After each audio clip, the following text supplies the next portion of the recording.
Because you know it's all about the space nowadays. It's all about the space nowadays. It's all about the space nowadays. It's all about the space, space.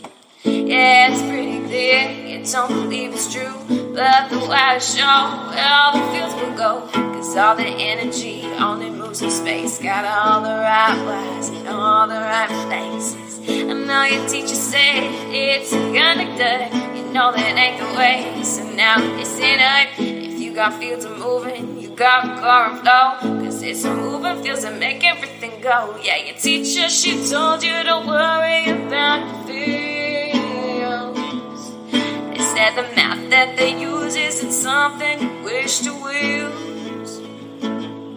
You know the circuits are better, you just gotta think I'm gonna make.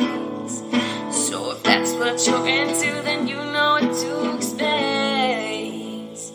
Because you know it's all about the space nowadays. It's all about the space nowadays. It's all about the space nowadays. It's all about the space. I'm bringing physics, babe. Go ahead and tell them circuit functions there. No, I'm just saying, I know you're thinking right, but I'm here to tell you physics tells us in the fields and space it's really out of sight. Yeah, I know that your teacher said the content holds the key. But you know that's not the way, you just gotta listen to me. You know the fields are moving, it makes all the current flow. You gotta take all this in and lose all you know. Because you know it's all about the space nowadays. It's all about the space nowadays. It's all about the space nowadays. It's all about the space Hello everyone, and thank you for attending our webinar. I hope you all enjoyed the song.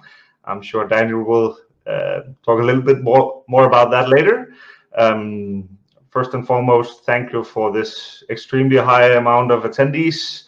There's a lot of familiar faces, but also a lot of new ones, and we look forward to making your acquaintance. To the new faces that maybe haven't heard about us before, we are VAC Consulting, and we specialize in PCB and component procurement. We mainly work with automotive, medical, and like military customers, some highly complex consumer products as well, where the cost of failure is relatively high. Due to this, we figured that who other than Daniel Beeker would be an expert to hopefully help some of you guys avoid this billion-dollar mistake. And we were so lucky that we were able to book him for this 1.5 hour, roughly speaking. If you still want to hear more afterwards, we will have more events and more of these types of webinars. So I hope you will follow us on LinkedIn and sign up for our newsletter, because there will be more info coming. In the end of this webinar, we're going to have a Q&A where questions can be asked and answered. So please hold your questions until then, and we will go through everything that might arise during this. One question that people tend to ask in the beginning of all webinars is this available later? And yes, this will be available later. So without further ado, I'd like to present Daniel Beeker, and I hope you all enjoy. Good day, everyone, and thank you for joining us. I'm Daniel Beeker. I've been in electronics since the days of yore, starting probably in 1976 when I started my career as a technician in the Air Force. I'm going to start my slideshow here real quickly and see if we can't make some sense of this stuff today.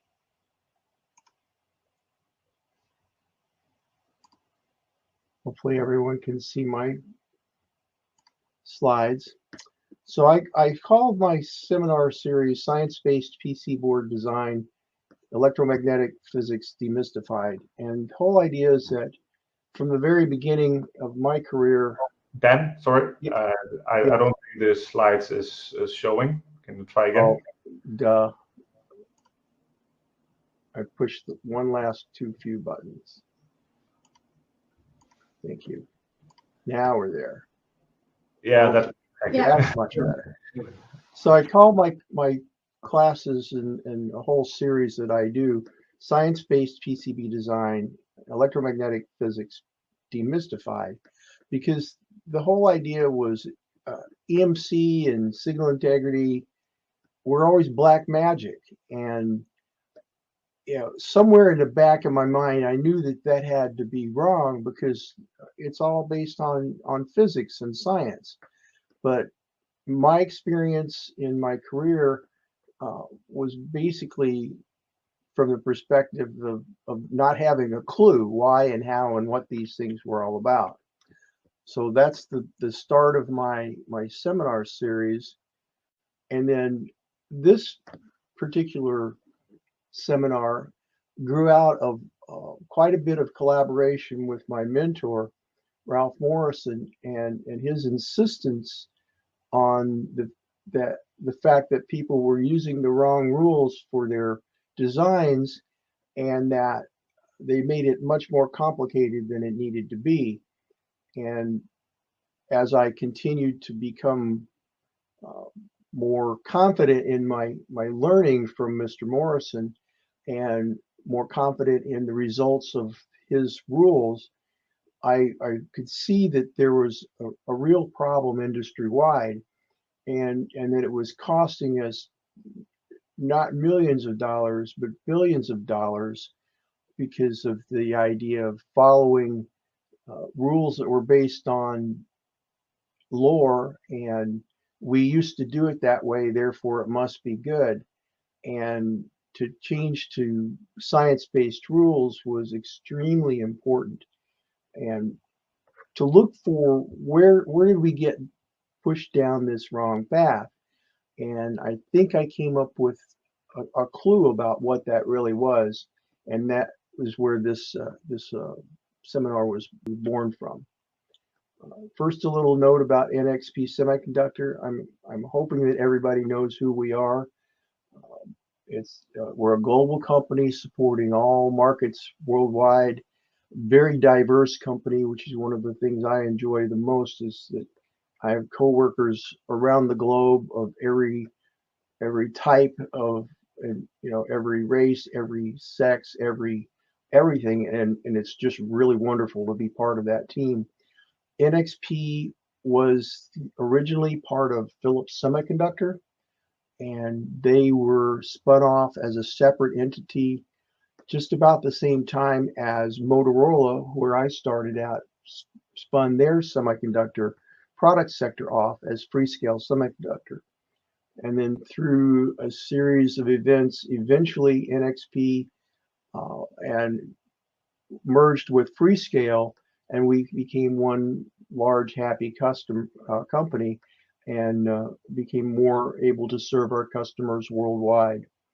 And that's just something. This is my 42nd year with the Motorola Freescale NXP family, and it seems like it's been yesterday. The work has been challenging and interesting.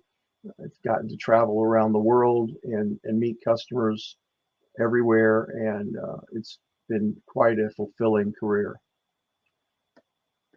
My disclaimer here is that I always talk about the same thing, and if you see one of my classes, there's going to be a lot of repetition from what you saw in other classes.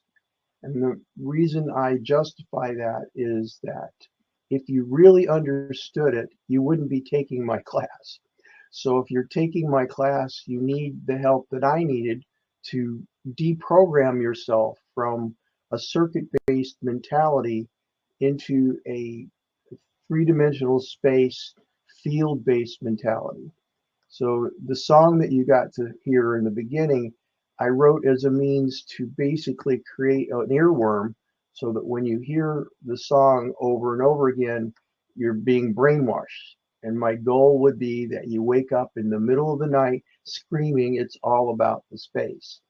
And you're lucky because typically I play this over and over again for the first 10 or 15 minutes prior to the seminar starting so that it is going over and over in your head. The other thing I want to say is that I'm going to focus on transmission lines.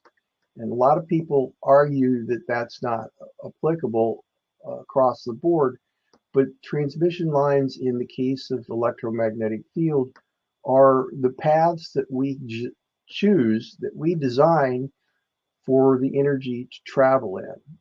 And the focus of the industry, the simulation tools, the design guidelines, all have been on the idea of charges moving in a wire, but that's a second order effect. So it's like pretending that the wake of the boat is the boat, or that the shores or the banks of a river are the river. Those are just things that happen because of the moving field. So the energy is carried by the field, not the displacement current that results because the field is moving through the space. I also want to apologize to any real electromagnetic physicists because I'm oversimplifying everything. But the idea is to put this in a perspective that mortals like me can understand. I don't need to be able to do advanced calculus to understand what the rules are and the behaviors of electromagnetic fields will be and how the structures that I design will control the movement of this energy. So for me, this is my 42nd year. I've been in automotive since 1987, so more than 30 years working with automotive customers worldwide. I've been able to be enlightened by my mentor on the reality of electromagnetic physics, to try to spread this knowledge and experience that I've gotten as far throughout the industry as I can. I take every advantage that I can to speak, to mentor, to work with customers and within my company to help design reviews and improve the quality of the products. And I absolutely believed in black magic until Ralph Morrison taught me the reality. And now I believe I'm firmly entrenched in a physics-based design philosophy. I'm going to take a few minutes to talk about Ralph Morrison. If you don't know who Ralph is, please Google him. He is one of the unknown, unsung heroes of the electronics industry. Ralph was one of the first to write any kind of books on managing fields. And unfortunately, we lost him in 2019. He was 94 and a half. He was still driving until quite shortly before he passed away and was an active musician. So the first one of the glass pictures of him was on the right. He's published 13 books, beginning in 1967, The Grounding and Shielding and Instrumentation, which is one of the foundation texts in the industry. And we've heard it said that if you asked Howard Johnson or Henry Ott or Lee Ritchie where they got some of their early ideas from, they will say that it was Ralph Morrison's book. And unfortunately, it seems like the industry as a whole didn't take the message that Ralph was trying to present to us. Ralph finished his career with a couple more books. I was lucky enough to be able to collaborate with him on the last two. Digital Circuits Mach 1 gigahertz, he wrote because of some work that we did together, and he felt that he needed to update the perspective of the world and talking about, the fast signals. And the last one was one that Wiley asked him to write, called Fast Circuit Boards Energy Management. And that is the one book, if you're going to buy a single book and put in your library, I would advise you to take that book seriously. The way Ralph writes is he presents a topic in a chapter, he goes through a checklist of questions so that you can spend some time and try to understand what he was talking about. He got his Bachelor of Science in Physics in 1949 at Caltech. He actually got to study with Feynman a few courses, so really reaching back into some of the giants. He finally got his EE, his master's in electrical engineering in '64. But he did his best throughout his career to create a knowledge base that people could use in order to be successful. And one of the things he would say is that when he was doing electrical design, he worked on instrumentation that was designed to measure signals from rocket launches and atom bomb tests.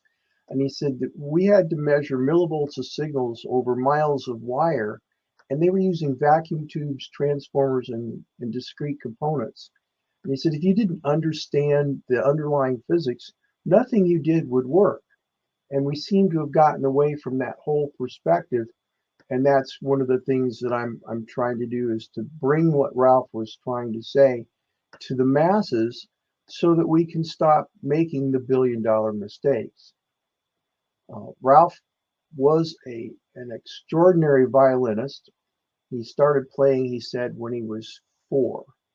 And when he was in the Army during World War II, he was a radio repair technician. And he said that was one of the best jobs to have, because they didn't want you anywhere near the fighting because there were so few of them. So he was away from the front. And then when the war ended, he became a member of a traveling symphony orchestra as part of the Army. And he said it was great because he got to perform music in the cities where his favorite composers had been born and lived. And he continued to play throughout his life. One of my great joys was when I would visit Ralph. He had a music room, and his wife Elizabeth, who was a cellist, and they had 2 friends. They formed a string quartet, and I would get to listen to them play.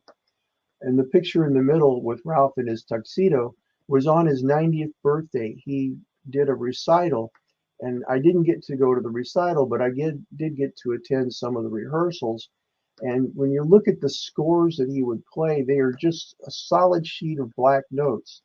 And I would look at those and I'd say, Ralph, how can you even be able to read that many things?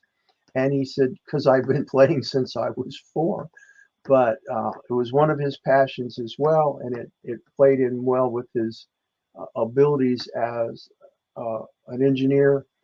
He was constantly challenging the science, and in the last few years, he was researching quantum physics, because he said, I know there's something missing that we haven't quite understood yet. Unfortunately, he passed away before he was able to solve that mystery. The good part is that he passed away in his sleep in his home with his wife. Here's a few more pictures from his friends. This was their music room in the middle, and there's Ralph on the left and Elizabeth on the right, playing in their room, and then showing some of the music that he loved to play. So here's my song. I wrote this again to try to emphasize the idea of space instead of wires. And I was struggling with how can I help people learn this faster, because it took me more than 10 years and Ralph's patient tutoring to finally believe in fields moving in space. So my kids were listening to Meghan Trainor a lot back in those days. And I sat down and started listening to the song, because, you know, All About That Bass was easily converted to space. So listening to that song over and over again just to get the rhythm and rhyme back in correctly, and I was able to put space into the song quite a few times. So it's on YouTube if you want to listen to it again. You're going to get the slides, so you'll have the words, so you can sing along next time that you hear the song played. So into the meat here. EMC certification. Engineering teams continue to face increasingly difficult challenges to meet compliance with their products. And as we continue to increase bus speeds and switching speeds of the devices, signal integrity and compliance become extremely difficult to achieve. The status quo, unfortunately, has become to expect the design to fail EMC. And my customers admit to me that it's not once they fail, but sometimes 3, 4, or 5 times before they're able to get the system to be compliant. And the sad part is that each time the design is redone, there is still no confidence that it's going to pass the next time. So this is a big problem, and typically ends in lost time because it takes a few weeks to a few months to redesign the circuit board, build the new ones, and get time in the test chamber. And that takes away from next generation product development. And this cycle goes on and on and on. And the approach continues to be, which wire or which trace do we need to move, or which semiconductor vendor do we blame for our problems, as opposed to taking a careful look at the design, the behaviors that you're seeing, and analyzing what is missing in your design philosophy, and then correcting that so that when you do a new design, that the chances of success are increased, as opposed to doing the same thing over and over again. It's like you touch the stove to see if it's hot. You wait 3 seconds and you touch the stove again to see if it's still hot. That's not engineering. I had a dog one time that's favorite thing would be to sit next to the kitchen table waiting for the sounds to quit, which is the forks and knives on the plates. And when the sounds would quit, the head would pop up and the eyes would be open, and my spouse would feed the dog something. So one day I had jalapeno peppers for my dinner, which, if you can tell, I love chilies. And so his head popped up, and I picked up the end of a jalapeno and showed it to the dog, and his eyes lit up, and I held it out, and he grabbed it, and then he went bleh, and spit it back out. So I reached down to the floor, picked it up, and held it up again, and the dog goes, yes, and bites it and spits it out again. And it was so funny, but the idea is that it keeps doing the same thing that doesn't work. And that has to stop. That's not engineering. That's basically pretending you're doing something important. We can't keep doing that. The industry has to change our perspective on how we design electrical systems, period. Well, the time it takes to redesign these products is extraordinary. And it could be, like I said, it could cost $25,000 to maybe as much as $250,000 to finally get a product certified. There are companies that go out of business because they can't meet their market window due to failure to be compliant. There are companies that don't design new products because they can't afford to go through this terrible cycle of spending money and getting nothing for their time and money. And now, with the shortages of silicon, you may not be able to get the parts to build your next version of the board. So you can't even do anything maybe for as much as a year or more, with lead times at 52 weeks and more, and you didn't budget for the time or the extra components to build 2 or 3 versions of your circuit board, you're just not going to make your market window. And this is a bad thing. And the worst part of this is all of this expense comes out of your final profit. It comes right off the bottom line. And you can't sell products if they're not compliant. You can't meet your customers' requirements, and you can't design the next product because you're still stuck in a cycle trying to get the one that you started last year out the door. And if the stockholders in these companies knew what was going on, there'd be a revolution. It would just be unacceptable that their companies that they own stock in would continue down this negative cycle and design products without the confidence that they're going to be fully functional and compliant. So like I said, instead of designing the next wonderful product, effort is spent trying to fix the one that they did. And to say it's billions of dollars is probably an understatement. We can't keep designing products that we're pretty sure are going to fail. So where did we get this perspective?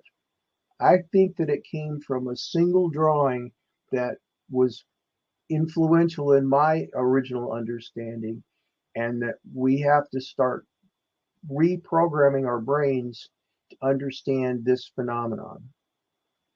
This is the picture, and I'm sure everybody has seen this before. We have a battery on one side, got the plus and the minus.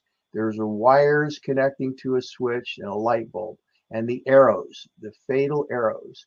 So this, when you turn on the switch, it says current flows through the switch into the light bulb and back into the negative side of the battery. And that's pretty much been the understanding of the entire industry, and for myself, since I started in electronics. But the problem is that this looks like current flows in the conductors, and since it comes to the load and back, it flows in a loop.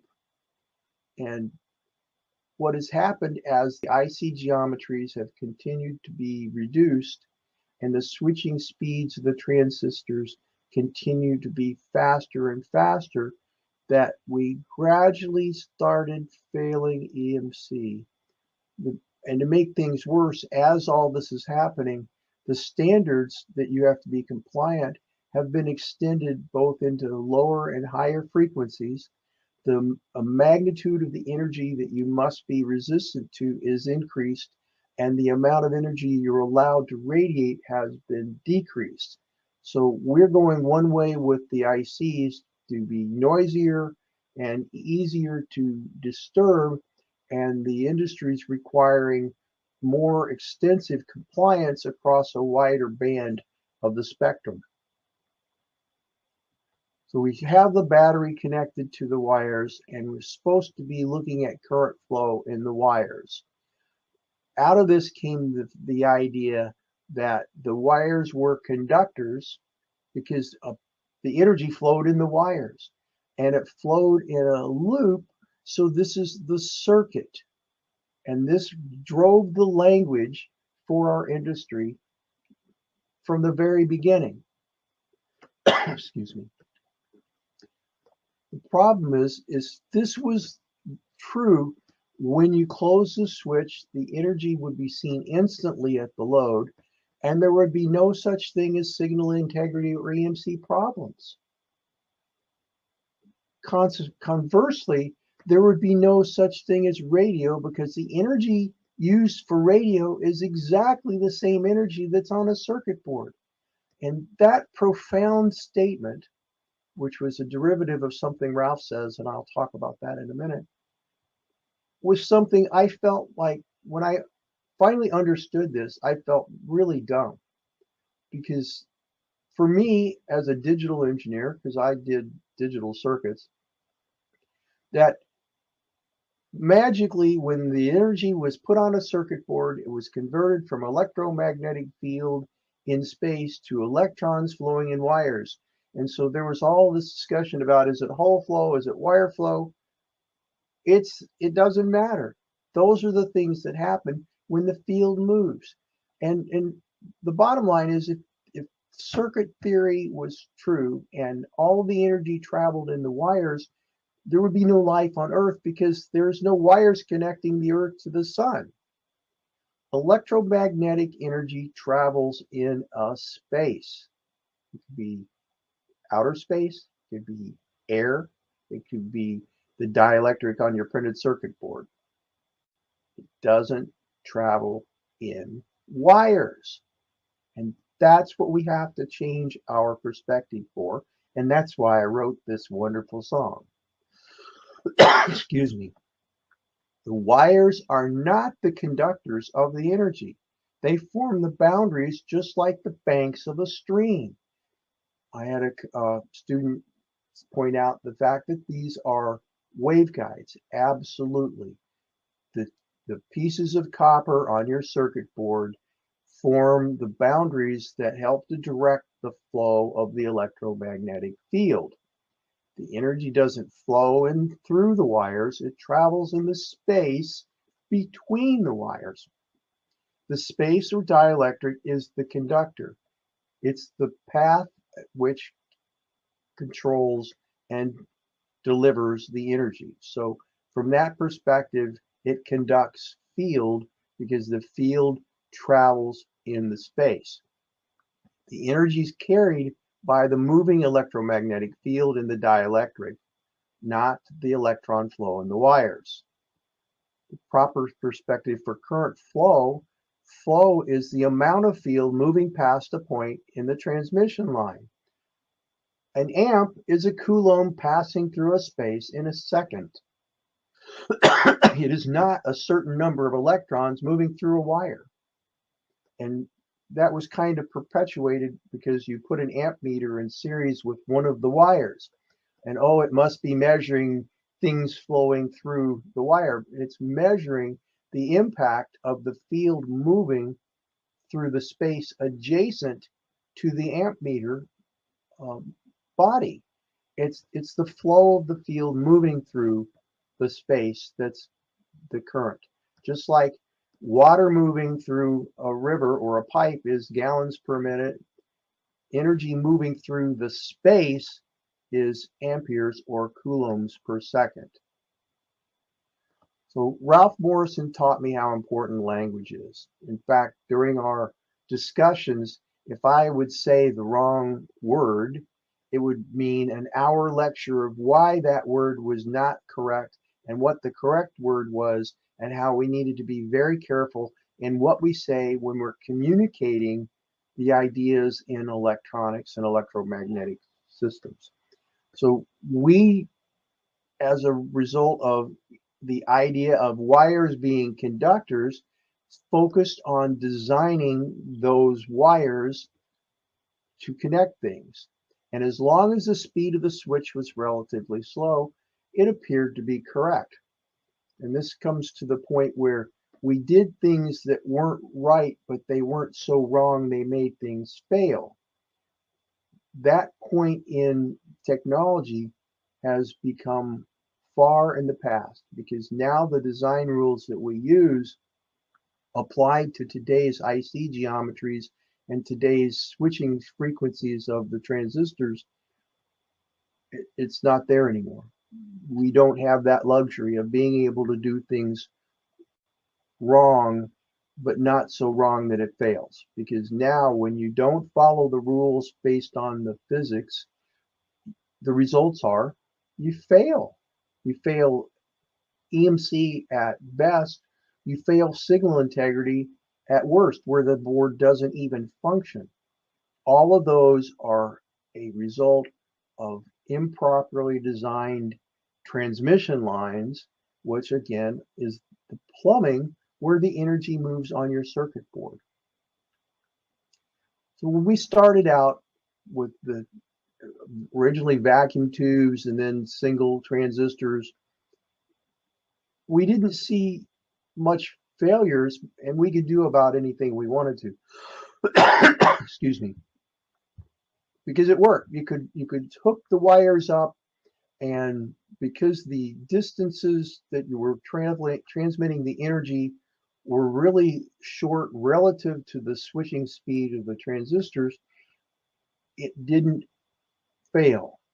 And things were what was called lumped. So the driver and the receiver were within a quarter wavelength of that switching frequency, and the energy was able to move through those spaces without causing problems in the most case. But as we started moving from the larger geometries, RTL, DTL, TTL, and the transistors were slowly being reduced in size, it wouldn't be the whole system that would be converted at the same time. So as the silicon vendors are presenting us with new and better technologies, things that were faster and cheaper, and so one IC would be changed on a board, or maybe two. And then we would start to see a few more failures. And we would just pass it off as we needed to move this wire or do this other thing or add more ferrites or add more inductors or capacitors. And we would get a few more failures. And then we would add more of the new technology ICs and we get a few more. And nobody seemed to care that maybe there was a problem with how we were designing the systems. The design philosophy, which was the root cause of the failures, was not being addressed. And quite like the idea of you put a frog in a hot water, it jumps out. But if you put a frog in a pan of cold water and slowly heat it, then the frog doesn't notice. The industry didn't notice that the impact of the improper design philosophy was causing us to have failures. And that's how we have blindly moved forward into the new technology of today with 2 nanometer transistors and smaller, and switching devices in the hundreds of gigahertz, and scratching our heads and trying to figure out why things aren't working when we have ignored the basic rules that govern the behaviors of electromagnetic fields. So, electromagnetic field energy. Here's something we have to start understanding and believing. We are all involved with developing products which generate, control, and consume electromagnetic field energy. It's not electrons coming out of a battery. We were taught that electrical energy was made up of electrons moving in the conductors. When you turn on a switch, it adds a conductor and the current instantly starts to move in a loop. The wires carry the energy and the load instantly affects the flow of the energy. We know that's not true. But we continue to use guidelines that are based on that philosophy. When you turn on a switch, it adds a new space. And the moving field into that space is what carries the energy. The other thing that is missing in our philosophy is that it takes time for the field to move into that new space, and that the moving field has no idea what's at the other end. It doesn't see the load because it hasn't gotten there yet. When you turn on a hose, it takes time for the water to come from the water faucet to the end of the hose. That's exactly the same thing that happens when you turn on a switch in an electrical system. The energy sees an empty space and it moves into that space. It takes time to get to the very end. It doesn't know if the hose is open at the end or if there's a sprayer at the end. Until the water gets there, it has no idea. So it moves blindly into that new space. The only magic here is the displacement current, because the electromagnetic field bullies some of the electrons in the outer layers of the copper so that some of the electrons move in one direction and some move in the other. So you've got electrons moving in the 2 different directions, and it effectively helps propagate the charge as it moves through the space that you've just connected. This is not what I was taught. This is not what I used my whole career until I met Ralph. And basically, I'm a heretic because I keep saying these things about fields. And what we did worked for years, and absolutely it did, because it wasn't so bad, so wrong that it made everything fail. And most of my career, I just hooked up the wires. I wire wrapped a 68020 single board computer, and I thought it was, and it worked, and I thought it was because I was a great technician. No, it's because it was TTL, and the length of the transmission lines was so short relative to the switching speed of the transistors that it was lumped, and it worked. And then the problem is that we have problems with signal integrity and EMC because we don't pay attention to how the fields really behave. So I wanted to come up with some very simple diagrams to burn into your brains how this works in an electrical system. So these are the four major diagrams that I think are important for you to understand. The first one is here, and the three elements that you need in order to store electromagnetic field are two separate conductors or wires separated by a space. So on the left-hand side, we have a conductor, the space, and a conductor. So that serves all the needs to store field in the space between them. On the right, because the two conductors at the top are not connected, the space to the right is not part of the equation yet. And then one more note is, in your electrical designs, one of the conductors from the source of the energy to the load must not be broken. And that's called the continuous conductor in my world. That is another way of saying ground. One ground from the source of the energy to the load. Next to that continuous conductor must be a continuous dielectric. The pipe that the energy flows through must be continuous. So two pieces of your circuit board design are already predefined in the real world of electromagnetic field physics. Ground and the dielectric next to it. The thing you design is the switched conductor, which is where you add or remove new spaces that you direct the energy from. So this can be a mechanical switch, it can be a semiconductor switch, it can be a voltage regulator, it can be a switching regulator, anything that will break or disconnect or connect these two pieces of wire. But the field can't go anywhere if it doesn't have all three pieces together, which is the two conductors separated by a space. As this switch starts to close, this field now sees places in front where there's a space that's empty. And just another comment about where the field is being stored, the displacement has already occurred in this state. There's electron overload on one side and electron underload on the other side, and this is what establishes the charge. As we start to close the switch, this field now sees metal that hasn't had the displacement occur, so this encourages the field to move into this space. And as the switch closes, in the case of a semiconductor, it goes from somewhat off to somewhat on, that the energy starts to flow, and it moves sequentially from left to right into this new space.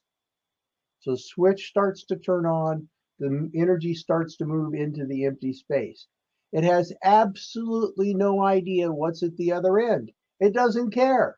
In fact, what happens when the switch is closed is it basically sees a short circuit, which means that absolutely all the energy that possibly can move through this space, based on the characteristics, the three-dimensional geometry, and the dielectric constant of the material in between the two conductors, will move as much energy as possible through this space.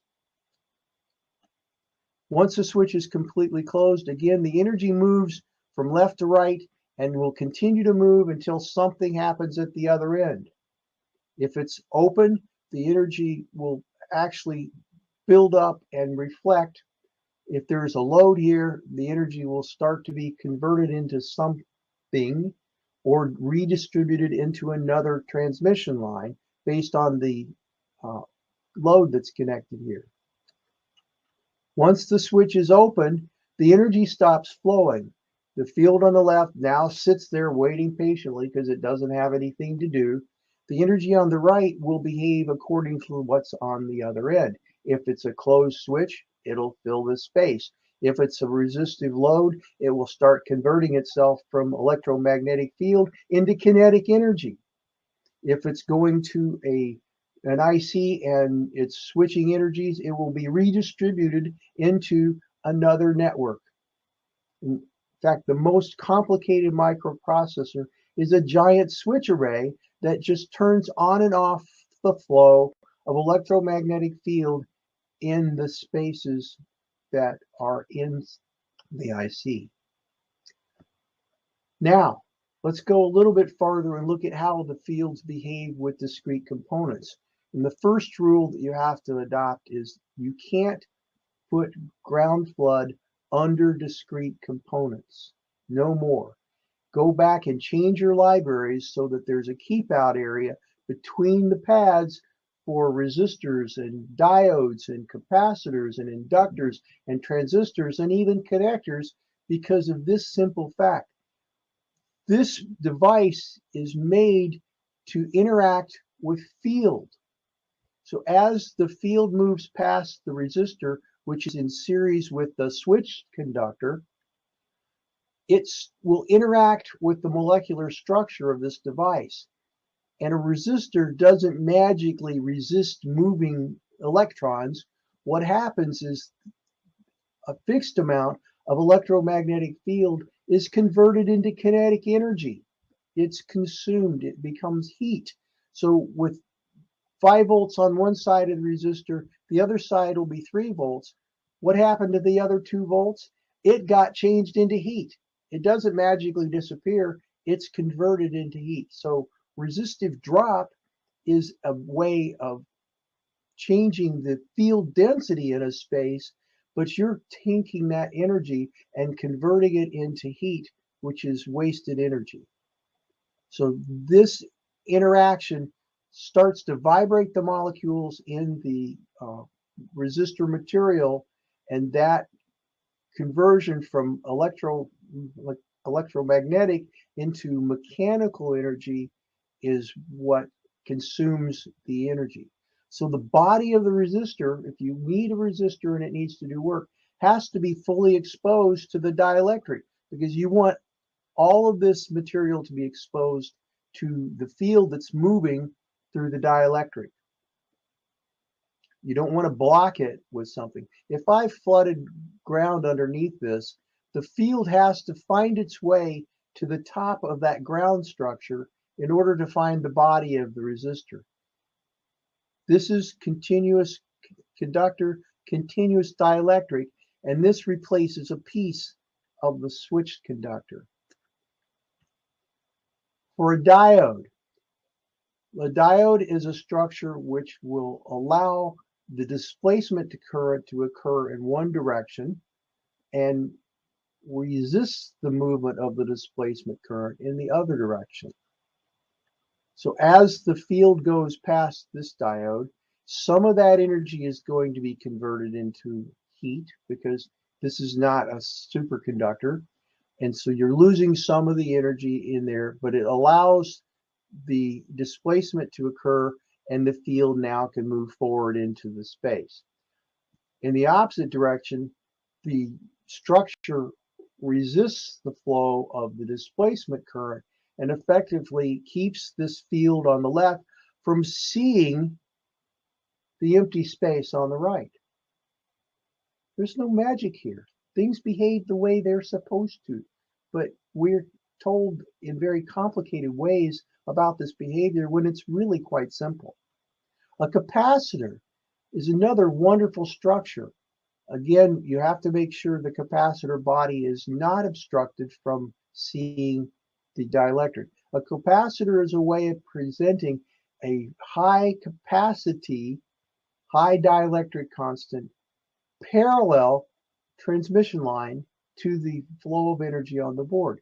So you want to make sure that the dielectric that's present between the two leads of the capacitor is fully exposed to the dielectric in the printed circuit board. And as the energy moves into the space, it will fill this space in the capacitor, because the impedance of a capacitor is typically going to be much lower than the impedance of the transmission line on your circuit board. And impedance to electromagnetic field energy is like gravity to water.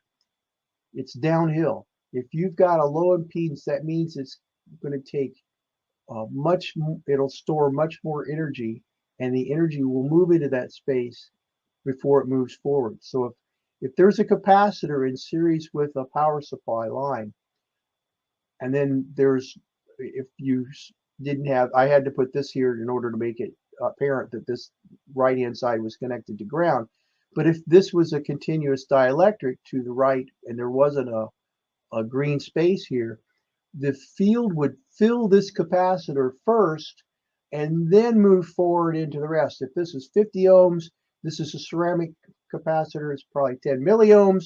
And then once the capacitor is filled, then it would move forward into the space. So diodes, inductors, integrated circuits, mechanical switches, resistors, transistors, resistors, replace sections of the trace. If there was no ground there before, there can't be ground now. So go back, fix your libraries so that when you place a component, it doesn't allow the fill feature to put copper underneath them.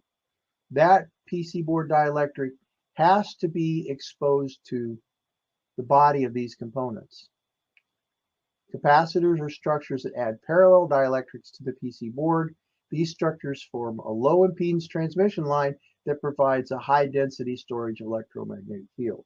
And just another note, a capacitor is an open-ended transmission line, and the dielectric between the leads must be exposed to the PC board dielectric. So moving fields are what all the troubles are caused by. The moving fields will interact with molecules of the boundary materials, and the amount of interaction depends on the molecular structure and density. The higher the crystal lattice of copper, for example, reacts much less to the field than the body of a resistor.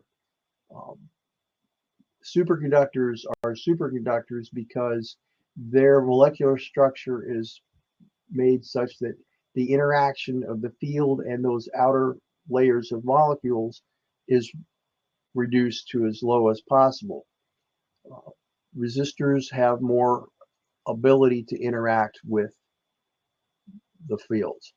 Semiconductors have the property to vary the amount of charge movement. So they deal with this displacement current, but they still interact with the moving field because they're not superconductors. So there's always some, use the word resistance, but there's some interaction of the field with the material that's in the device that is going to cause a conversion from electromagnetic field to mechanical energy, and that is the idea of heat. You vibrate the molecules, you're doing work, and that ends up causing heat. Everything the field interacts with will change some of the electromagnetic energy into kinetic energy, even in the dielectric. And again, voltage drop is a result of you losing some of this energy because it's being converted into heat. Now, this isn't addressing the idea that they give us open sides on our transmission lines, because you don't get coaxial connections on a printed circuit board. So there is always energy leaking out the sides as well, but that's a different type of conversion. So again, some of this energy leaks from the water pipes, and the issues with crosstalk and with radiant emissions and energy leaking out of our two flat pieces of copper are going to occur at the wavefront because you have a changing electric field moving through the space. The changing electric field creates a changing magnetic field around the conductors. Now, in the case of a plane, which is why planes are so good, that density of that the magnetic field is very low because it has to be distributed across the entire surface of the top of the plane, around the bottom, and around and up and over. So it's distributed across a very large area where the changing magnetic field in a trace is very concentrated. So you've got a changing electric field moving through at the wavefront, causing a changing magnetic field in the trace, which causes because you've got a changing magnetic field, that causes a changing electric field in the adjacent dielectric on the other sides of the trace, which when it finds another piece of copper will cause a changing magnetic field in that, which will cause a changing electric field in the next dielectric. That's how crosstalk works. It's extremely simple. When things are changing, it makes a different energy happen in the other. So this leapfrogging from electric to magnetic to electric field is how the energy flows across your board, because we don't get complete containment of the electromagnetic field. And that's where crosstalk occurs. Radiant emissions happen at the wavefront.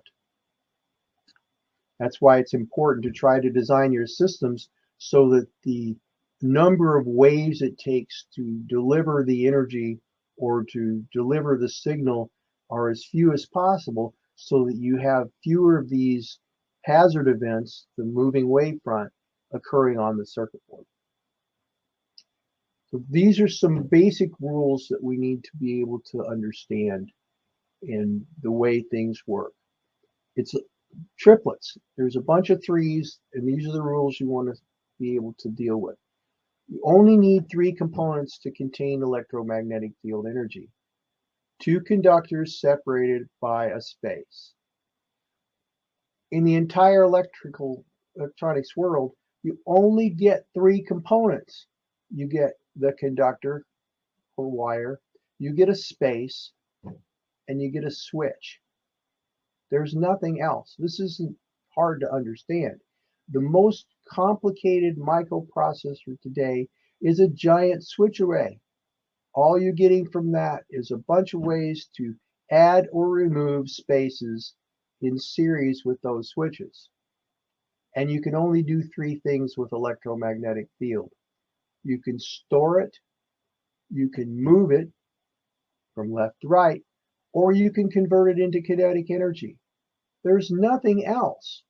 You're either driving a motor, wiggling a speaker membrane, you're vibrating the molecules in a filament in a light bulb to cause it to radiate light, or you're moving it from where it is to where it's going to, or you're storing it somewhere.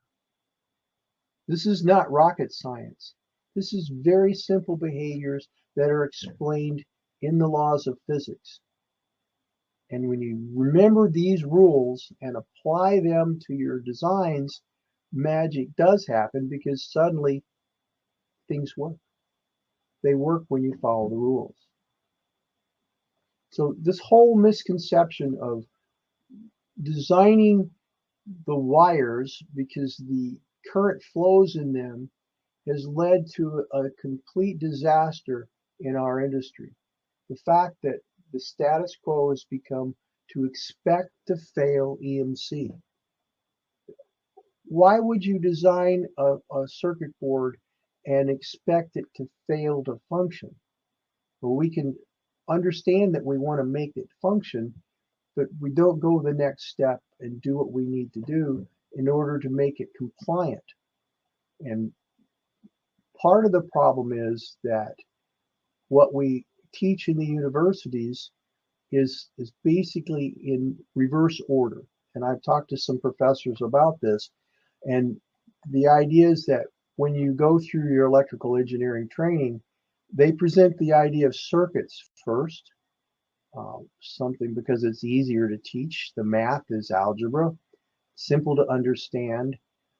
And then they teach this evil electromagnetic field physics where the math is complicated calculus and a whole bunch of other hard to understand. And then they don't do a very good job of connecting the two concepts so that when you have an electrical engineering degree, that you understand that it's about electromagnetic fields, not about current flowing in wires. So when you take the fields class, you don't like it and you don't remember it. And the professor said that they were trying to reverse the order so they would teach fields first and then give them the tools which are based on the circuit approach. And they haven't been able to successfully change that curriculum and the teaching order. And then the worst part of it is that the consumers of electrical engineering students, the companies that hire us, don't connect the fact that we aren't taught properly the concepts of electromagnetic fields so that we can design our products properly and request that the curriculum be changed in order to improve the outcome, the quality of the product. An engineer which can design a compliant system. So the universities have no compelling reason to change their curriculum because nobody has stopped buying their product. In fact, Ralph went to Stanford and asked to teach a class there based on physics, the field physics, and they told him no, they didn't want to change their curriculum because they had no reason to do so. Until the industry as a whole goes back to the universities and say, we need to refresh the skill set that you're presenting and try to teach a better perspective on electronics and focus on the electromagnetic fields, which is the basis of all our products, so that the teams that come out of there are going to be able to design compliant products. And this whole cost is unbelievable and unacceptable. When a project fails EMC, you have to take the time to redesign it. You're in a hurry. You haven't got a clue what you need to change. You may actually hire somebody who doesn't have a clue to tell you what to do. They tell you, add these components and change this wire, and you build the board, which you got to pay expedite costs for the PCB fabricator. If you're lucky enough to have the components, you expedite the assembly process, and then you beg for time in the chamber, and you pray that it's going to pass. And most of the time, it doesn't. And then you do it again. And again, in this day and age, if you're lucky enough to have components to waste on respinning your prototypes, then you're ahead of the curve. But most companies can't afford that. And like I said, a number of companies go out of business every week because they can't afford this negative cycle where they design a product and it doesn't work, and they have to pay almost as much money to redesign it multiple times as they did for product development in the beginning, and they didn't budget for the expense, and they didn't budget for the time, and they're missing their commitments to their customers, and they're missing their commitments to their stockholders, and everybody loses. The money comes out of your pocket when all you need to do is to change your philosophy. If you need the training, get the training. That's what I had to do. I went to PCB West. I've been there every year since the very first time that I went in 2010, and have done everything I can in my power to get more and more conversant with the science behind the electronics. We have to start doing that. You can't continue to muddle along and design circuits that you know are going to fail.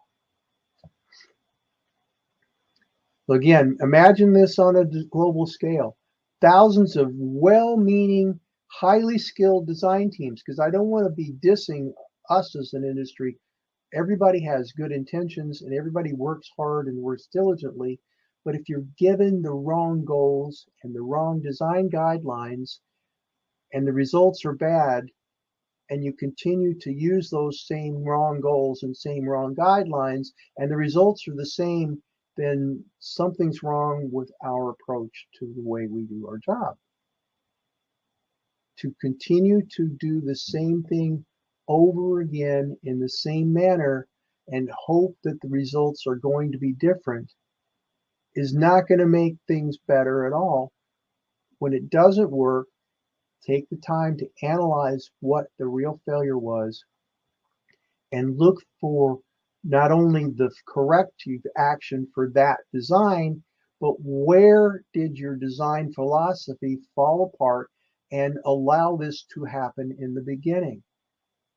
You need to be able to start the PC board design understanding that the foundation of the board, because it's designed to control the movement of electromagnetic field, is the continuous conductor, ground.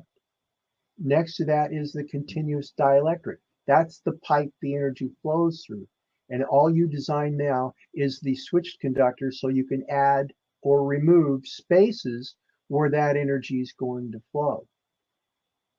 You start with that foundation, then the only thing you have left is to analyze what the final configuration of each of these transmission line needs to be based on the switching speed of the transistor or device that's turning on and off, the amount of current you need to move through that space.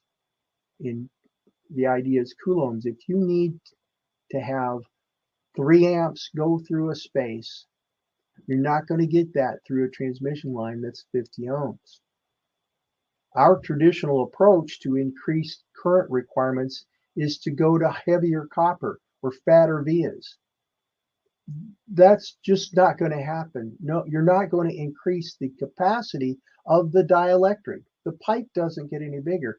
It's like if I have a 1 gallon a minute hose made out of rubber and I need 5 gallons a minute, I think that I can make the hose out of steel and get 5 gallons a minute out of the hose. No, I'm not going to do that. The hose is the same diameter. If I don't increase the amount of dielectric that I'm using for the delivery of the field, making the copper thicker is not going to increase the capacity of the dielectric. It just means that it can take more abuse before the board catches on fire. All of these are based on the idea that it's current flow in wires. It's not. It's electromagnetic field moving through the dielectric. So you have to understand what's the switching speed of the transistor. That tells you how far apart the driver and the receiver can be before I have to worry about controlling the impedance of the transmission line. If I'm switching in a nanosecond, I can't have the driver and receiver farther apart than about 2 inches. If I exceed that, then I have to do something to match the impedance of the transmission line, a series resistor, so that any reflections, because reflections occur where the impedance changes, the 3-dimensional shape or nature of the transmission line, every time it changes, the wavefront will reflect. So I want to make sure that the reflections happen within that quarter wavelength of the switching speed. And if you research that or go to one of my other seminars, you get the reflections that never cause problems, and then you have a matched impedance to the rest of the transmission line. If you need to move a lot of energy, then you need to look at the impedance of the transmission line and make sure excuse me, that it matches the capacity you need. If you need 5 gallons a minute, you need 5 1-gallon a minute hoses, or you need 1 5-gallon a minute hose. In the case of transmission lines, if you need 5 amps and your transmission line is good for 1, you need 5 parallel dielectrics, or you need to reduce the impedance of the dielectric you have so that it's low enough to carry the energy you need. But none of this is magic or rocket science. So once you get the foundation of your board with the ground, the continuous dielectric, and the switched conductor, and then you adjust the thickness, the width of the traces, and the thickness of your dielectric to match the nature of the signal or power you're delivering, your board's going to be compliant. It's not magic. I did my first network control board a couple of years ago. A gigahertz processor, 28 nanometer geometry, 400 megahertz DDR4, had an Ethernet switch, had an Ethernet controller, it had SerDes and PCIe and RMII, had Ethernet interface, a CAN interface, a LIN interface. There were 26 inductors and ferrites that were on the reference design. I removed those from my design, followed the rules, designed my power supplies with the capacity that matched the requirements for this system to behave. On the 1 volt rail, it needed 7 amps per microsecond. Designed things following the rules. It passed DMC the first time. It's not magic. The rules are simple. You need to make sure that you follow them. Now, I understand that you can't always have every signal next to a ground, but where you can't do that, you need to make sure that you know that the nature of that particular signal is not going to be affected by that discontinuity or separation from ground, and that it's okay for that signal to share the space with another signal. Those have to be engineering decisions. I know that everybody can't have, a ground plane for every 2 layers in their board. A 4-layer board, you've got signal, ground, signal is a nice way to stack the board up. The 4th layer is an orphan layer. It's not next to the ground plane. 4 does not return on 2. There's 2 dielectrics and a conductor layer between them. So you have to understand that and design your transmission lines accordingly. And those are the kind of things when you go to other design classes, a Rick Hartley class or other ones of myself, pay attention to what we're talking about, because we're giving you techniques for managing these energies on your circuit board, because anytime a signal doesn't have its own space to be in, then it's going to cause a distortion in the other signals that are sharing that space. And especially in the case of power supplies, never, never, ever again design any power supplies where the power conductor is more than 1 dielectric away from ground.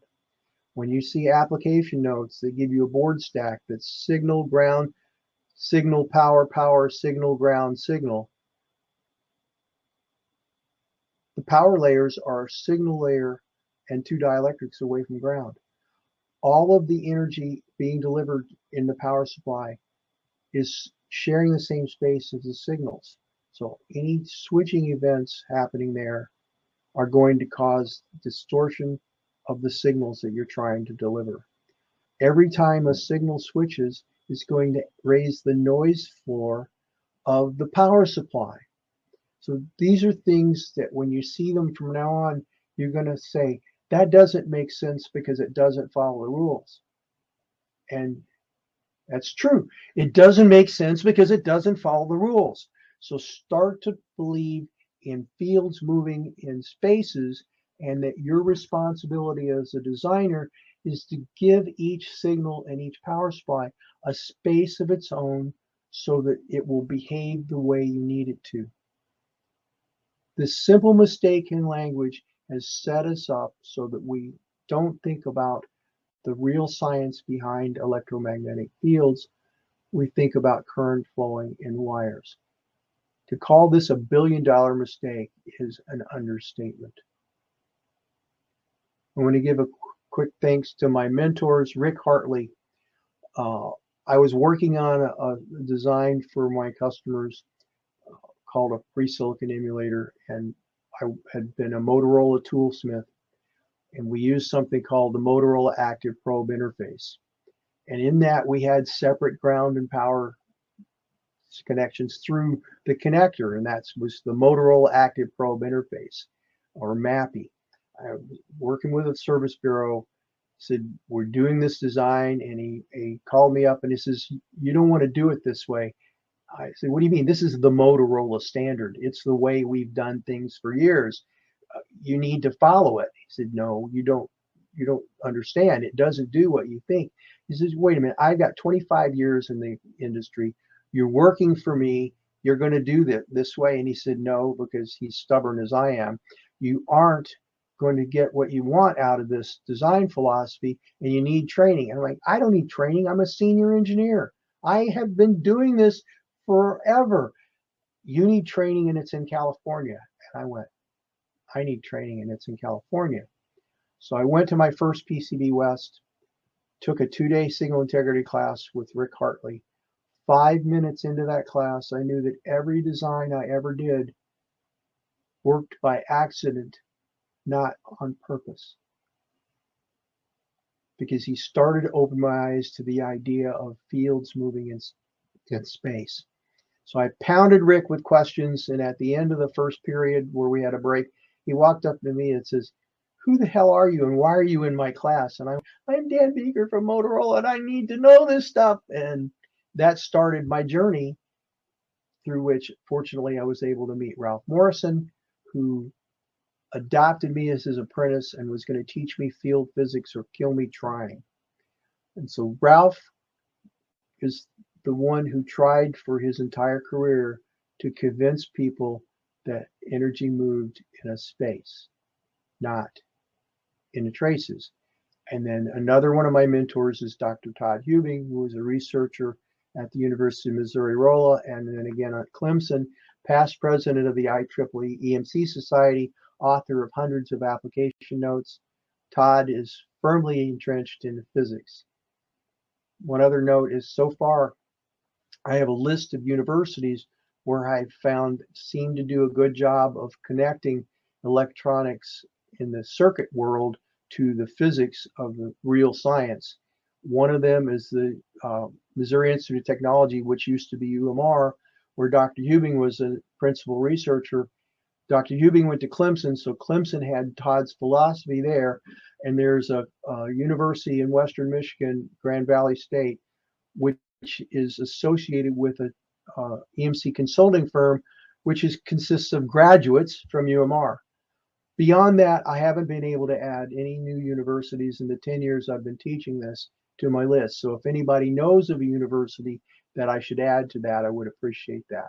But this is part of the issue, is they haven't been told they need to change their curriculum, and that the engineers that they're graduating need different skill sets than what they're getting. This is the profound statement that Ralph said for his career. And I didn't understand it at first. I only understood it after he beat on me for 10 years. This is what you have to make your life philosophy. Buildings have halls and halls. People travel in the halls, not the walls. Circuits have traces and spaces. Energy and signals travel in the spaces, not the traces. He summed up the entire electromagnetic field science in 2 very simple sentences. We need to take these to heart. This is the reality of the world we live in.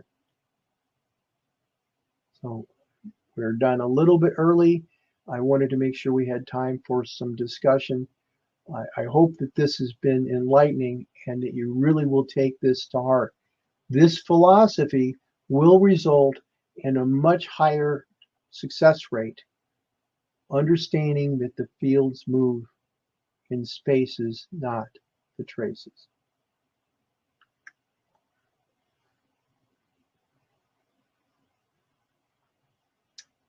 Okay, VAC team. Hey, hi Dan, thank you very much for the very informative few minutes here. I think that at least I hope that everyone attending saw the potential of reducing a lot of costs. At least I've been helping customers left and right with 4, 5, 6 different versions of the same board. So I know that this problem is definitely something that is apparent in this market. I think that it's there's a few questions there's been arising. I think that we could maybe go through those questions now. Certainly. And then I can also urge everyone to again follow us on LinkedIn and newsletters, because this, at least for us, gave a very good reason to keep sharing some of your vast knowledge. There's a potential lot more for people to learn, and hopefully it took you 10 years you said to get this. Hopefully people can start implementing these changes a little bit early. Please don't take 10 years to figure this out. Exactly. One of the proudest moments of my career was I was teaching one of my rudimentary classes on PC board design in Austin for the design community there, the IC designers and applications engineering team. And I did my seminar, and Ralph was with me in the audience. And after the class, he walked up to the podium, and I just was afraid he was going to yell at me about something. And he looked at me and he said, "Dan, you finally got it." And I was so proud of myself at that point. And that really helped my confidence. And like I say, at this point in my career, because again, the rules are so simple, I can design anything from high power AC transmission systems to the most powerful electrical engine, for electric vehicles, to the fastest network controller or RF transmitter system, because the rules are all the same and they're just ratiometric. So the only math I care about is algebra. So if something's switching 10 times faster, then the structures that affect it are 10 times smaller. If I need 10 times more current flow, then I need a dielectric that gives me a impedance to 10 times less. If 50 ohms doesn't do it, then 5 ohms will give me 10 times more capacity. That's it. If 2 inches is lumped and I go to a faster transmission line, then maybe 1 inch is lumped. That's why ICs are terminated on die, because they're switching so fast. By the time you get from the die to the circuit board through the lead frame and wire bond, you're already way past lumps, and it's ringing like crazy. Yeah. That makes sense. The rules are simple. Yeah. Okay, questions? There was some questions in chat, and there's some questions in Q&A as well. I saw at least one question that we're talking a little bit about some examples that you would maybe be able to go through at another time or now of concrete PCB examples where you implemented this philosophy. Absolutely. I do a number of classes. Most of them are at some point been recorded and placed on the web. Okay. You can Google me. I've done some classes with PCB Africa, and they place those on YouTube. There are some other classes I've done that are there. I certainly am going to be teaching and have taught these classes at PCB West. CR Circuits has sponsored some of my seminars. So there are just applications of the rules. I talk about my design process for the network control board. I've done a lot of research on switching power systems. I think that's the holy grail for electronics. If you can design a switching power system correctly, then you can do anything. And that goes from just the simple DC converters using a switching power system to H-bridge controllers, another switching power system. Digital audio, switching power system. You're turning on and off a conductor. In the case of an H-bridge, you're changing the direction so that your field is moving in 2 different directions, so that the magnetic field changes and you can make a motor go one way or the motor go the other way. Those are true differentials. When you're doing that kind of stuff, it's still the same rules. You make sure that the each of the connections to the motor or the speaker are unique, and that you understand how you're taking energy from where the power supply is into the load that you're using. Just another note, there's no such thing as a differential signal on a printed circuit board. It's an inverting or non-inverting signal. They're powered from the same source, which means the same continuous conductor ground, the same continuous dielectric, and one is just an inversion of the other. So they're not referenced to each other on a circuit board. They're referenced to ground. There's no magic inverting power supply. In the old ECL, that's different. You had a plus and a minus supply.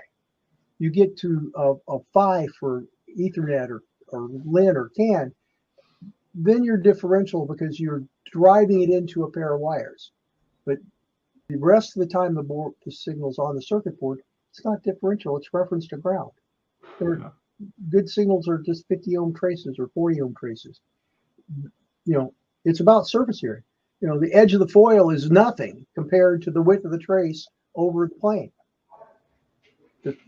That dominates. So there is interaction between the edges, sure, but it's not the leader. You can have traces 10 inches apart, and the impedance doesn't change hardly at all because it's all single-ended. So, somebody talks about what happens when you don't expose a capacitor body to the dielectric. The problem is it takes longer for the waves to move through that space. It has to somehow find its way from the dielectric horizontally. You've got ground flood, it's going across here, right? And it's tied over here. So the field has to go from the bottom of the ground copper, find its way through a hole to get to the top of the ground, so that it now is between the top of the ground fill underneath it and the body of the capacitor. So all that increases the impedance, which reduces the amount of energy per wave cycle you can get into or out of that capacitor. So it reduces the effectiveness. You want to be able to take advantage of that 10 milliohms of a ceramic or 500 milliohms of a electrolytic capacitor, so that you can get as much energy out of it as you can each time you have a wave, because the energy moves in waves. And that's the idea. Same thing with the resistor bodies. You want to have as much of the energy as efficiently connected to that structure, because it has a job to do.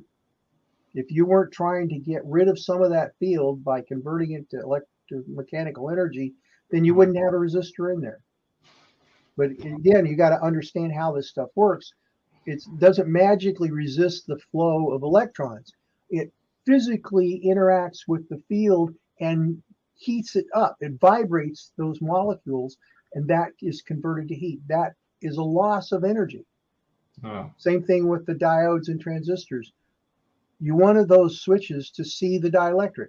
A voltage regulator is a constantly varying resistor, and you're just changing how much of the field that you're converting into heat. You got a 12 volt to 5 volt linear regulator. It is converting all that energy into heat. That's why switching regulators are much more efficient, because it just takes a bubble of field, turns on, lets it move from this capacitor to this inductor and capacitor, turns off, and then you do something with that amount of charge. So, a tenth of a coulomb here to here, then you put that into a network and it becomes 5 volts. And it reduces the amount of energy that you're losing converting it into heat, where the variable resistor of a linear regulator is you're throwing that energy away. But my work has been on the input structures. How much impact does the inductor have on the conducted emissions resulting from the switching of the transistor in the switching regulator at the duty cycle, or the pulse recurrence time, the frequency of the oscillator that's driving the machine? What does an inductor do? What does a capacitor do? What impact do you have? How does it increase the amount of conducted emissions and radiated emissions when you have or don't have an inductor? What's the impact of a ceramic capacitor placed close to the input of the switch? How much improvement do you get? So I've done a bunch of boards, different topologies, with a common output circuit, so we can actually quantify the impact of these. And I just started an engagement with Keysight where we're going to take a number of these different boards and them as a measurement company with some highly skilled team members. We're going to look at what those waveforms look like with an inductor, without an inductor. How many dollars per dB do these things do? So again, switching regulators are certainly the holy grail and are extremely important because everything is switching regulator. Everything's a switching power supply. One of the things Ralph's pointed out is when you turn on an IC lead, IO, you turn on, it's now a power source. It's distributing field into a new network. And one of the interesting things, if you've got 4 or 5 IOs connected to the same power supply on the IC, Yeah. if something happening on one of the IOs will make its way into that space because the spaces are connected. So you can see switching events on one IO pin reflected on another IO pin if they're on a common power supply, if your power supply isn't well designed. Because when the switch turns on and the field starts to move into the new space, this depletion of field next to the switch just goes into the space that's connected to it. Some of it is a power supply and some of it's the other IO. And it doesn't care or know what's just, it's supposed to come from the power supply. It comes from the IO. So you'll see the IO drop because the power supply has not got sufficient capacity to deliver the energy before it affects the output signal level. All kinds of things happen that are not magic anymore. Wow. Okay. I see there's quite a few questions here. Can you see them in the Q&A? I can only see a couple questions. I don't know how to refresh this. Okay. And there's a section called Q&A. There's quite a few questions regarding design. I gotta find that. Yeah. There Go to we chat go. and then Q&A only. Finally. There's quite a few questions. Start the first one, I guess. Yeah. Okay, is there any difference in dB with or without ground plane under passives? I haven't seen anybody do any studies, but some of what I'm doing in my switching power supply research is where we have flood or don't have flood under the inductor. Because inductor is extremely important. You need that inductor replaces a piece of the wire.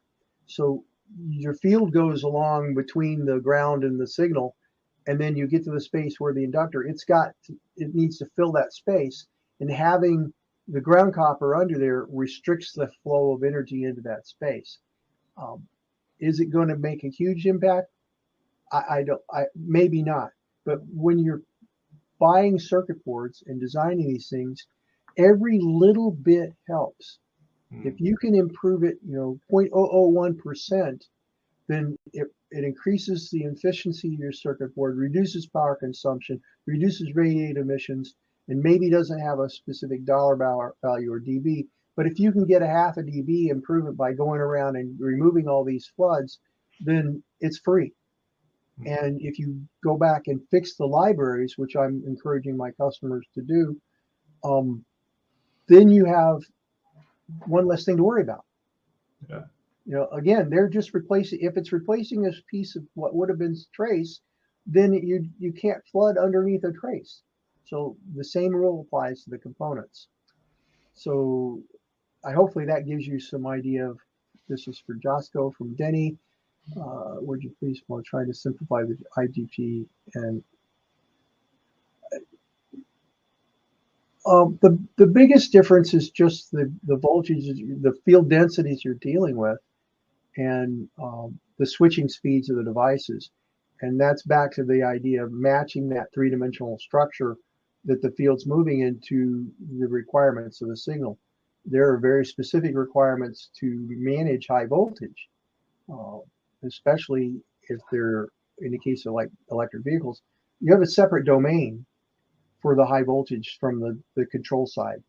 And especially when you're trying to drive control signals from the digital domain into the power domain, there are ways that you need to decouple it. And that's where capacitors are very powerful weapons for allowing, they're not high frequency signals, but control signals to be able to make the context switch from digital ground to high voltage ground.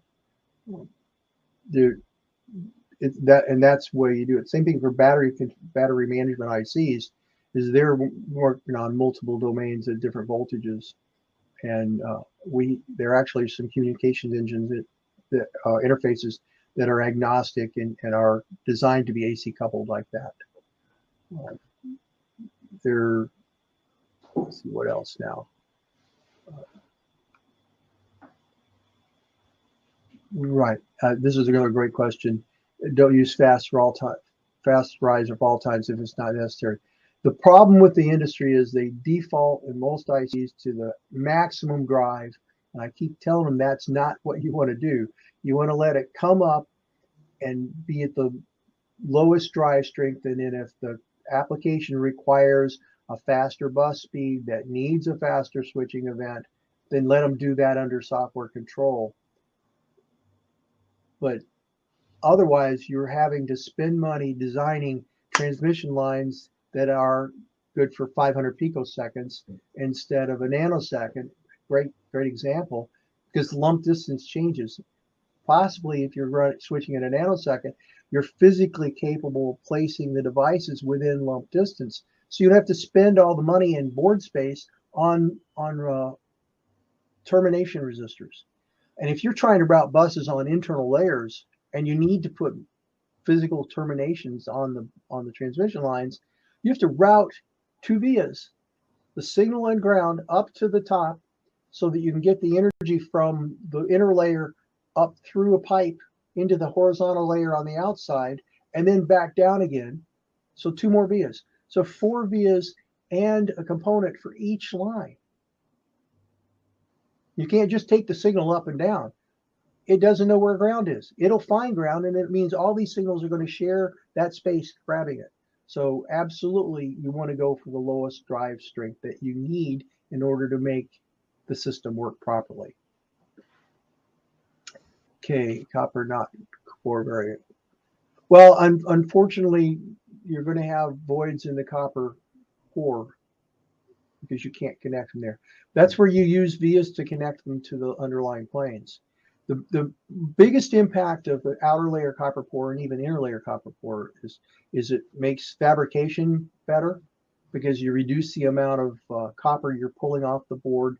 It reduces the amount of contamination that gets into the acid bath, so that the fidelity of the copper etching is higher, so your yields are improved.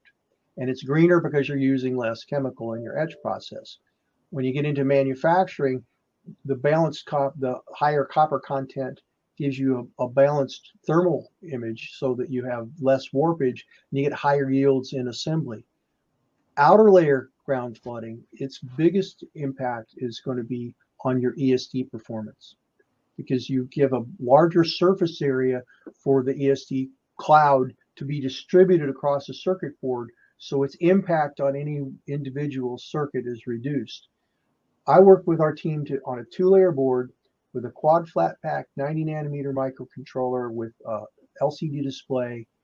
We got 25 kV by using outer layer flood and routing things as transmission lines, so the signals all knew where they were supposed to be. You just want to stitch it all together with vias so that you build a pseudo Faraday cage.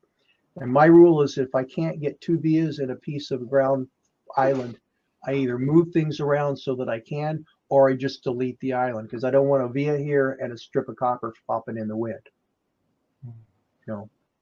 Same thing. So you're going to reduce the overall flood on the outside by not flooding underneath the components.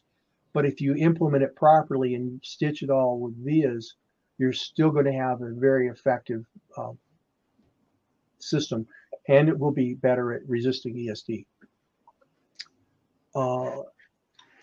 Okay, I think we've addressed this one, the nature of ground under a component. It just is a roadblock. Energy only travels in a hole. So if there's it has to go from the energy into the space between the bottom of the outer layer and the top of the second layer. It's in that space. And to get it up here, it has to go around things.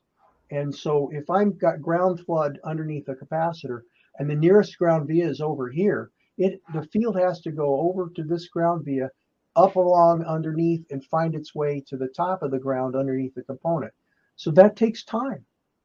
So it's a temporal distortion, and there's other stuff in that space that's in between that other ground via. So you're probably increasing crosstalk because you got more signals are going to try to occupy the same space.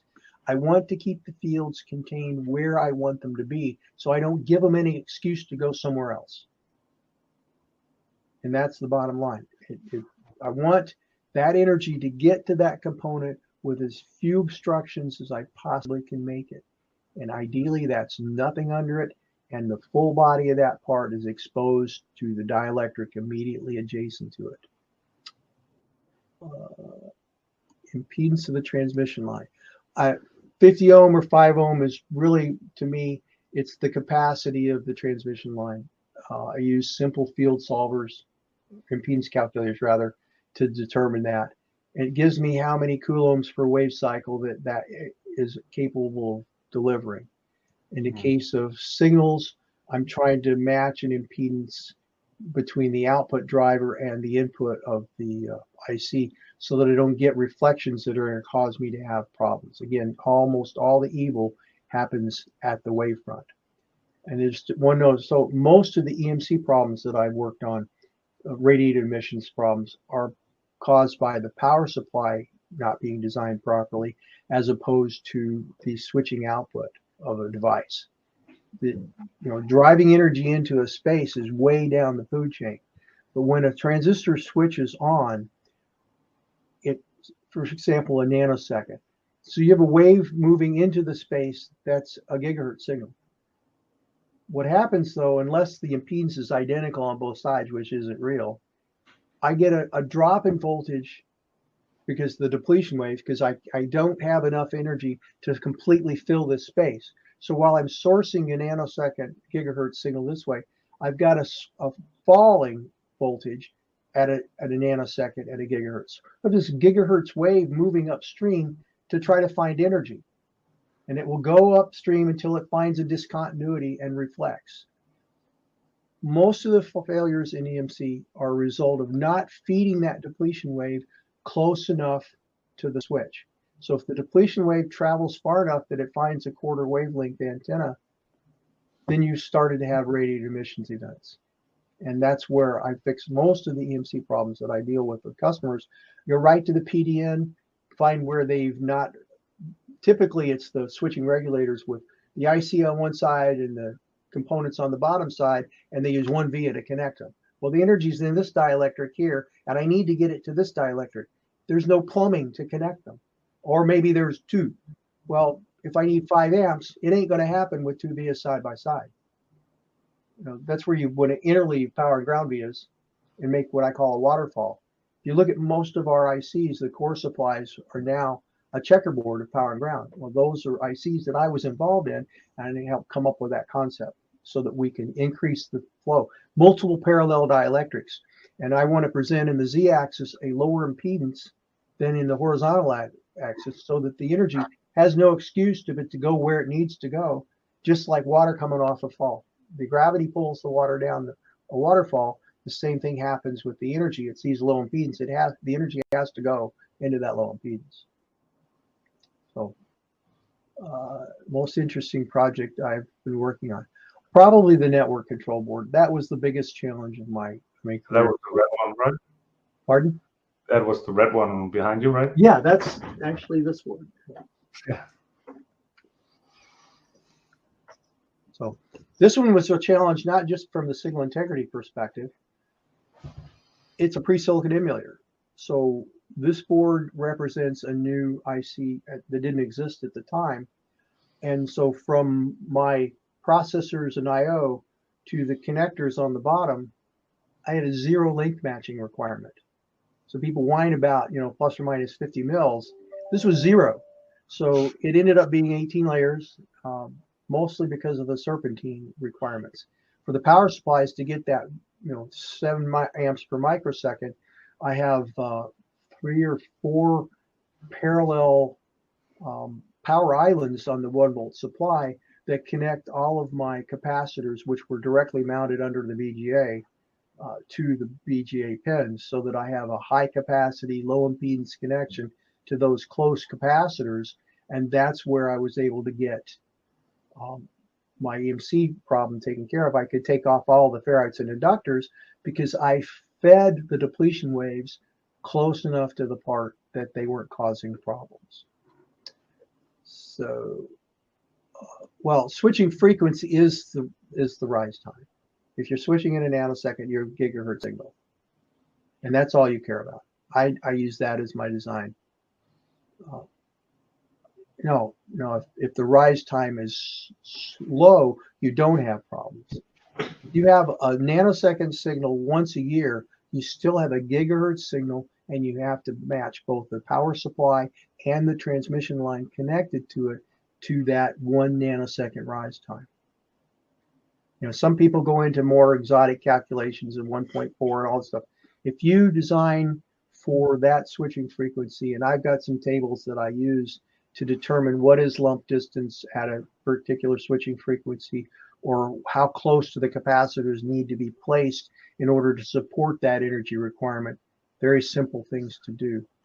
And I think you're recording and downloading making this downloadable, correct? Yeah, it will. Parasitic capacitance, I never get that far because simulation tools want to see that. If you haven't designed the system with good transmission lines and place the capacitors within what we call 20th wavelength, all those are noise level stuff. They don't make any difference. Inductance, I don't care about inductance. I care about impedance. I design transmission lines with the capacity to deliver the signal or energy that I need.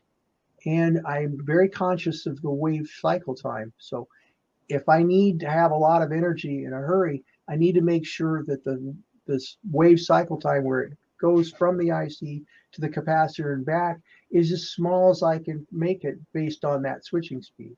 If it's switching in, 60 picoseconds, Aurora, SerDes, PCIe, these things are switching very fast. DDR4, it's 12.2 gigahertz. You need to make sure that the power supply has capacitors directly under the IC, as close as I can get it. Because if that's not good enough, then there's nothing I can do. I can't do any better than to put a capacitor directly between the power and ground balls on an IC. If it's not good enough, then the IC has a problem, and you can't fix it on your circuit board. And you're going to start finding more and more parts that's true. If they don't put enough on-die capacitance in the right place, then there are going to be switching-related noise events that you can't fix off the chip. So beware of that. Trace dielectric thickness. I use an impedance calculator, and I type in numbers. If I need 5 amps, I go in. I've got a dielectric I'm paying for. If it's 10 mil or 10, 20 mils thick, then I put 10 mil trace or whatever it ends up being, and run the numbers. I have good service bureaus that I just tell them what I need, and they work. Yeah, normally we also help. Minimum switching speed considered fast. Ralph is all about giga. Anytime you start talking about nanoseconds or nanometers, you better be paying attention to the physics. So if the geometry of the IC is described in nanometers, or the switching speed is discussed in nanoseconds, you have to be paying attention to the physics. You don't. Oh, yay. Somebody's asked the best question. Ashwin, the best stack up for 6-layer. 6-layer is my favorite stack up, and you need 2 ground planes. And what you do that way is you got signal, ground, signal, signal, ground, signal. Each of those ground planes are used to form paired dielectrics. So in between 1 and 3, the dielectrics are connected with the via. So if I route from 1 to 3, there's a hole around the signal via. So the horizontal dielectric is connected through that hole to the other horizontal electric. Beautiful setup, very solid foundation. Same thing then from 4, 5, and 6, the dielectrics are paired. When I go from the top dielectric, top triplet, remember it's all about 3s, to the bottom triplet, I have to route a plumbing because those dielectrics are not connected. The dielectric between 4 and 5, 3 and 4 are not connected for signals. So if I want to route something from 1 to 4, I need to connect the ground plane on 2 to the ground plane on 5 and provide that Z-axis plumbing. Those ground transition vias are critical. I've fixed many boards that failed even for us missing one single ground transition via.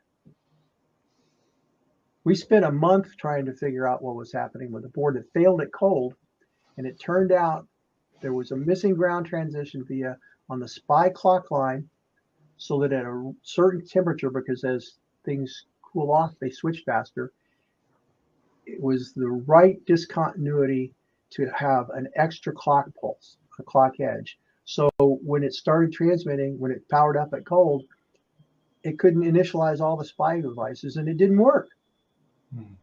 We proved it by hardwiring, because SPI is not that fast. Hardwiring the SPI clock line from the master to the first node, and it worked. Changed the PC board, put another via in there, all fast. Oh, that's great. The plumbing is important. You're just a plumber with leaky water pipes. So yeah, I think I got all the questions. Yeah, and if there's anyone that I'm missing a reply, then please just write us afterwards, and we will bring the questions to them. But also a little teaser for probably if you still have some questions left, it's good to participate in upcoming webinars. There's hopefully some more knowledge that you can share with us based on this small introductory seminar webinar here. There's at least still some questions I can see, so hopefully we can arrange another webinar at some point and get the remaining questions answered. Oh, I see. Yeah, they're scrolling up the top. The lower frequency are actually the more difficult ones, and that's where you have to be very careful about managing the capacitors and making sure there's plenty of energy stored. You can't expect energy to come from a wiring harness. The impedance is high, it's arbitrary, and the distance is long. So I just went through a customer design yesterday. They had a power supply coming in, they had some filtering circuit, they had a switch, and then finally had a big capacitor, and they were having problems with low frequency. Well, you need to make sure that you have this charge well at the beginning of your board so that the wiring harness only has to fill this bucket. And then that bucket supplies the energy for your circuit board. You have control over that. You know how far away it is, how much time it takes for the wave, how much energy you can deliver. That's how you manage those things. And it's not shielding. It's talking about shielding. It's the return. It's the second half of the transmission line. If you need a lower impedance, then you can have other ground. But you know, when you're looking at guard traces and stuff, it's the edge of the foil. It's not doing anything. It's here. If you want to do anything, you have to connect that flood on the top with ground vias so that you've got a solid structure. But it's not really shielding. You know, there are shields like on USB or Ethernet. You have a shield so you got a case around the wires. It comes to a metal case that is designed to keep any of the energy from affecting the traces or the signals inside the wire. So because field doesn't go through things, it goes around things. Metal is not allowing the field to go through it.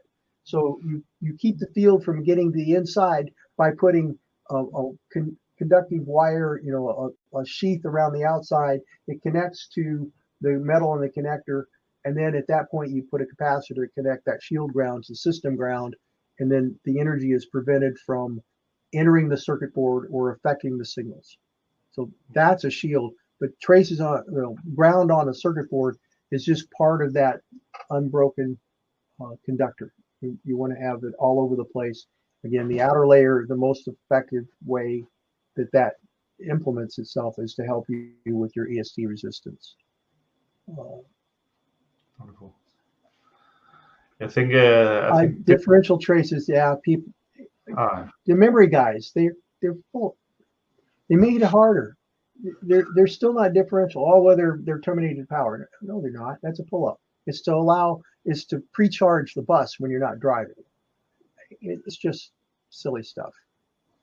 So anyway, I hope this has been helpful. Go look at Ralph's website. I created one. I was able to capture his only recorded seminar. It's in 3 1.5 2-hour segments. It is a pay-per-view. The proceeds go directly to his widow. So this isn't a money earning thing for me. It's to help her benefit and also get the word out that he's teaching his last book. And I was able to get him to come to Detroit at a hand-picked group of my customers to attend the seminar, and hired a professional videographer to record that. So. Yeah, I think we'll share the link for that one as well afterwards, so people here have that opportunity as well. But learn who Ralph is. You know, yeah.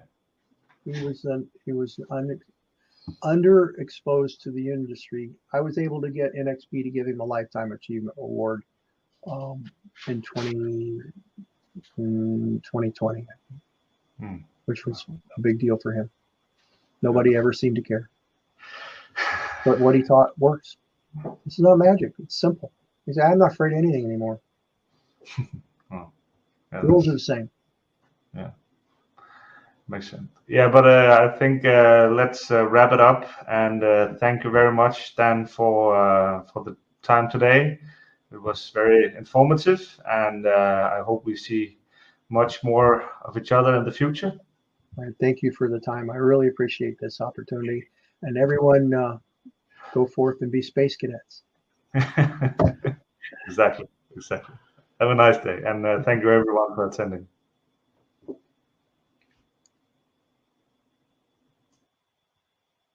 Because you know it's all about the space now. It's all about the space now. It's all about the space now. It's all about the space. Yeah, it's pretty clear, you don't believe it's true, but the wider show where all the fields will go, cause all the energy only moves in space, got all the right wires in all the right places. I know your teacher said it's a conductor, you know that ain't the way, so now listen up. If you got fields are moving, you got current flow, cause it's a moving fields that make everything go. Yeah, your teacher, she told you don't worry about the fields.